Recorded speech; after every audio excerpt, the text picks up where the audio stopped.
Hey, everybody, welcome to WellWaveNOW. The backstory today we have for you is with Heather Paul.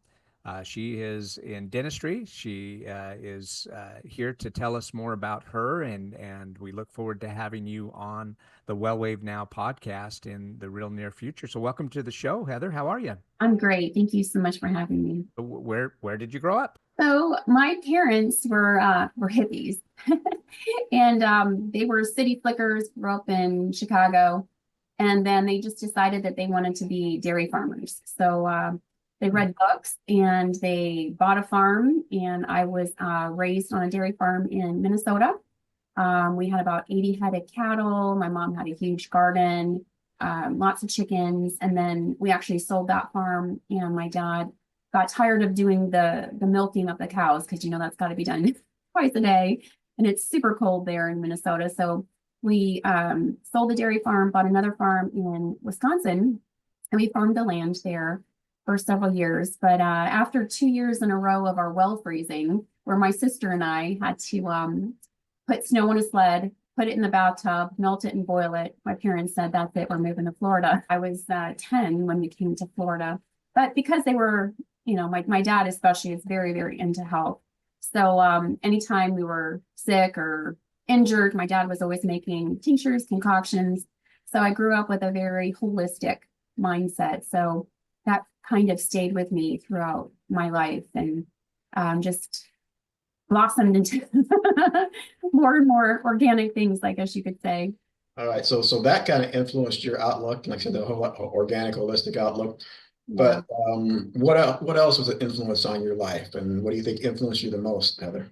Well, I got pregnant with twins, and I didn't know I was having twins actually till 18 weeks, which is pretty far along in a pregnancy to not know you're having two in there. But then I started having complications at 21 weeks. I started to go into labor. So I had to be in bed rest. It was a very, very challenging, stressful time. And they came at 33 weeks. So they had to be in the NICU for 3 weeks. And as it turns out, one of my little girls, she was the smaller of the two. She just was so sickly. She had so many issues, and we did not vaccinate. So her immune system just seemed to be very sluggish, and she just had issues where she was constantly sick. And we spent thousands of dollars trying to figure out, what was wrong with her, because all the pediatrician ever wanted to do was give her antibiotics and steroids, antibiotics and steroids. And I'm like, there has to be a root cause as to why she is constantly sick. So we ended up finding out she had like 25 different food allergies. And we're talking about things like white flour, sugar, turkey, tomatoes. And it was really, really difficult to get her food that she could eat and didn't have a reaction to. So I learned how to read a label. And I was actually really surprised at the things that they can put into our food supply. When you start looking at the ingredients, you're like, that's a petroleum product. Like, why is that in our food? So that kind of really started me into learning more about, what we're sticking inside of our bodies. And then that really, I would say, kind of morphed into looking into oral care products in 2010. Okay, so Don't I'm gonna stop you there for a second. So that is a right, that is a big influence, and that certainly shaped your thinking there.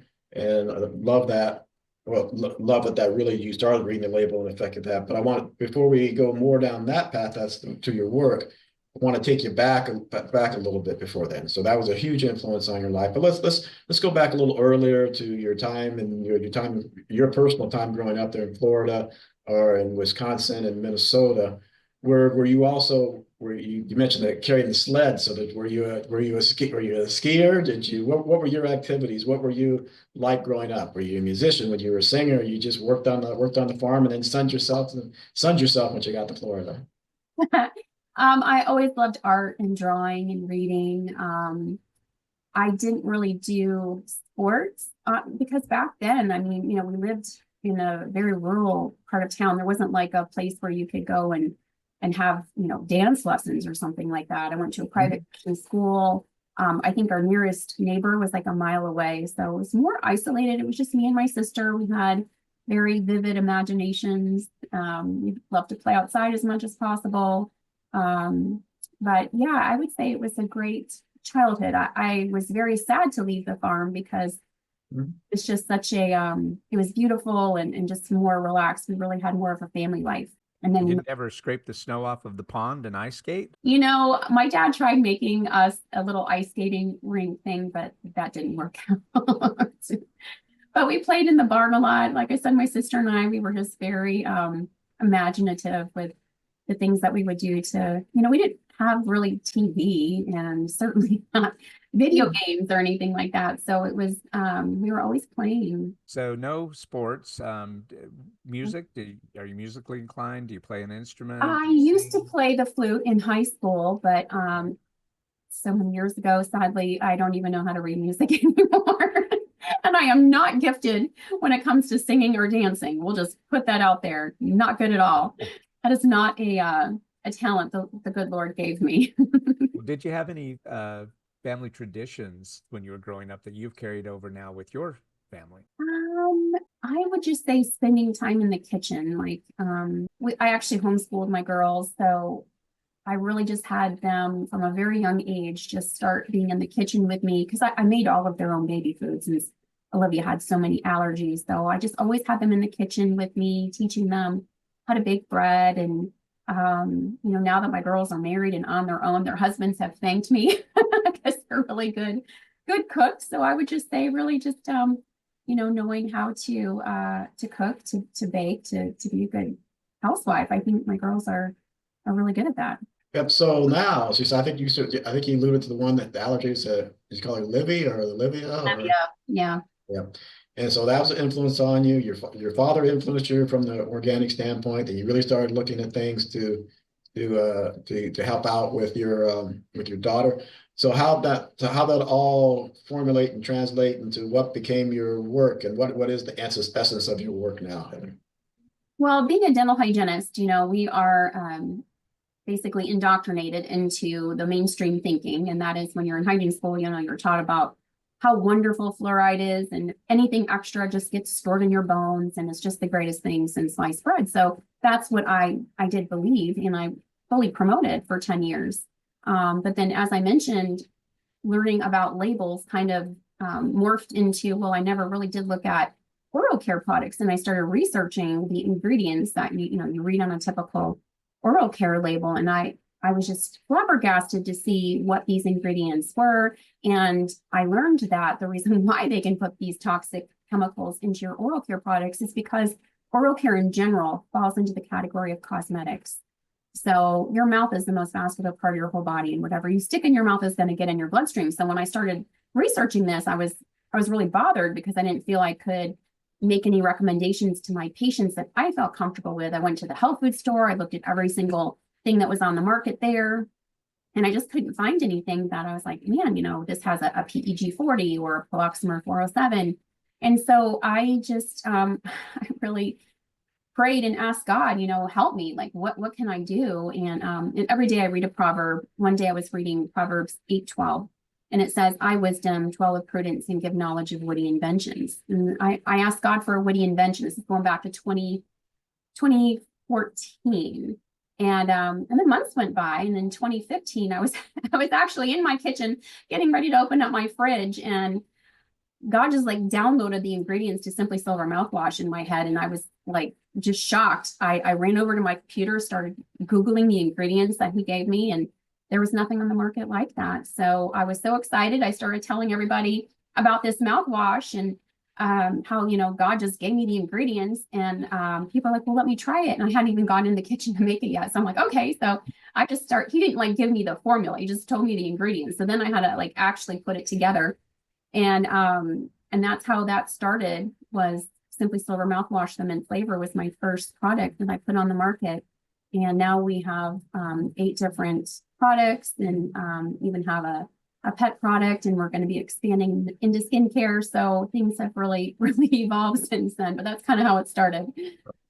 But how then and glad you got the download, and Breck and I also are believers, and so it's you ask and you shall receive, you ask and you got it. Doesn't, just like you said, doesn't always, people often think, hey, I'm going to pray, it's going to come immediately. It doesn't always come Exactly. immediately. It can be brought to you over time here.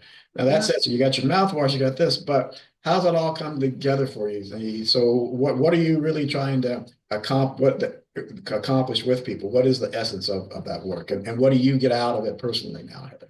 Well, I'm really passionate about teaching people the importance of oral care because, I think too many times we've considered our mouth as a separate compartment instead of looking at the whole body. I mean, there isn't a fence from here to here. So too many times people are just focused on clean eating or exercise, and they don't even brush their teeth twice a day, or they don't go to the dentist. That's actually 100 million Americans don't do that, by the way. So we have a major problem. I mean, cardiovascular disease is the #1 killer, and got a disease in your mouth can cause disease in the heart. So there's a direct correlation between the bacteria in the mouth and cardiovascular health. So I really just want people to be more aware of, true health starts right here. You can exercise all you want, you can eat clean all you want, but if you've got a disease in your mouth, then you have systemic disease. So teaching people, the signs, the symptoms, what to do to prevent it. I actually wrote a book called Dentistry Made Easy, The Consumer's Guide to Oral Health and Smart Choices, because I want people to feel empowered. I think dentistry is a field that people are terrified of. They avoid going. I get it. Lots of people don't enjoy going to the dentist, but I want to make people aware of things that they can do to prevent getting so far down the road that they need a $50,000 treatment plan. That can be avoided. And the things that cause disease, getting to the root cause of health, because I think it's just been pigeonholed into one thing instead of looking at multiple causes. It's not necessarily biofilm or bacteria related. Sometimes the root cause of disease is maybe an MTHFR mutation, or it could be a bacterial infection, or maybe it's diet. It's really getting to the root cause, and I really want to educate people on that. So hopefully we don't have such a prevalence of periodontal disease and dental decay in the world. I mean, dental decay is the #1 disease in the world. So I would love to put it out there so that can go down for sure. So Heather, did you always know you wanted to go into oral care, or how did you get into the industry? Oh, gosh, that is such a loaded question. So no, I actually, after high school, I thought I wanted to be a teacher. And I signed up at my local community college. I was taking all education courses. I was a year in. And then it dawned on me one day that I never did ask God what he wanted me to do with my life. So again, I started praying. And it's like seriously, so many divine appointments just kind of pointed me towards dental hygiene. And that was upsetting to me because the thought of saliva honestly made me want to throw up. Like I had zero interest in anything medical. I mean, that was like the furthest thing from my mind. So if I was really hearing from God, I needed to have a certain class. It was anatomy and physiology. And it was really late in the game. I'd already registered for my summer classes, again, geared towards education. I'd already written the $150 check. So I needed to get this anatomy and physiology class if I was going to be able to get accepted into the dental hygiene program. They only accept people once a year. So I go down to the registrar's office, and because it was full on all 3 campuses. And I thought, well, if I'm really hearing from the Lord, somehow he's going to get me into this class. There were 3 people in front of me. Okay. And it's a small office. You can kind of hear, everyone talking. The first person goes, and they wanted to get into that anatomy and physiology class. And the lady said, I'm sorry, it's full on all 3 campuses. I'll put you on a waiting list. And so I'm laughing to myself because I'm like, oh, thank God I'm not hearing from God. I did not want to be a dental hygienist. So next person goes. Guess what? They wanted to get into the same class. And so the lady said, I'm sorry, it's full on all 3 campuses. I'll put you on the waiting list. Person in front of me goes. And I'm like, oh, see, this is like totally God. I'm not hearing from you. And they wanted the same class. You think God's trying to make a point here? My turn. I'm like chuckling as I'm telling this lady, I need to get into this anatomy and physiology class. And she goes, well, I'm sure you've heard it's full on all 3 campuses. Just then the phone rings, and she answers the phone, and someone dropped out of that anatomy and physiology class. She said, oh, well, you're standing right here. Do you want to take it? And I'm like, okay, sure. And so she put me in there. And not only that, but there was no record of me registering for those other classes, and that $150 check ever cleared. God has such a sense of humor, because I'm like, okay, I guess I really did hear from you. You want me to be a dental hygienist. But I raising my girls, I always told them, I said, look, I don't care what it is that you do as far as the career is concerned, as long as you know that you know that you know that God is calling you to do it. Because if you just be obedient and do what he tells you to do, there's blessings in that. And I never would have foreseen myself as having an oral care line, being an author, being a speaker. These are all things that are uncomfortable for me. I don't like social media. I don't like putting myself out there, but I think God has such a sense of humor, and there's always blessing in obedience, and I just have to give praise and glory to God, because I'm not even a chemist. How he has given me all of these formulas, it's just all him. And the company actually donates to an orphanage in Uganda and one in Peru. So we try and give back and like to do more and more things. As the company gets bigger, we want to be able to help out with foster families and things here in the United States as well. Wow. So is that what you think motivates you on the challenging days? Is it was a divine intervention that you're supposed to be where you're at today? Absolutely. And he's put some pretty amazing people in my life. Actually, you know how you just questioned, did I really hear from you, God? And I was at a prayer meeting. This was going back to 2015, after I started making the mouthwash. And I went to a prayer meeting, and this lady behind me, she said it 3 times. She said, "Mega in the marketplace, mega in the marketplace, mega in the marketplace." And then she grabs me and she says, "I don't know what you have, but God said it's mega in the marketplace." And I stand on that, because there's been many times when I wanted to just give up. I mean, you wouldn't believe how much, well, maybe you probably would if you're, in business, or so many issues and challenges can arise when you a calling on your life. And sometimes you just need that extra encouragement, that remembrance of, no, God said that, and I'm going to stand on it. Absolutely. Yeah.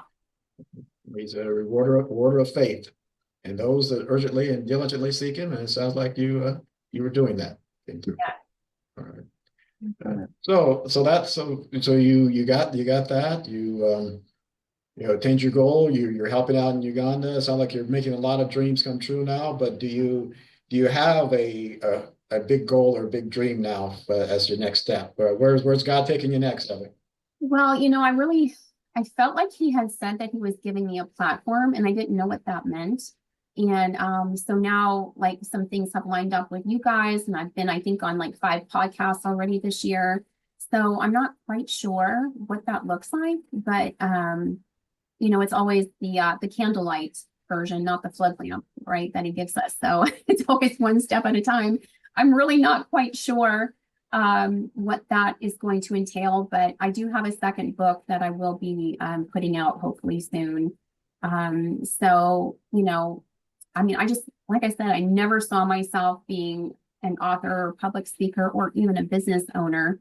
So my life has totally not gone the way that I thought it was going to go. But, everything works out for those that trust him. And I'm just going to leave it at that, because I can't foresee the future. I can only walk it out one step at a time, and see how he directs.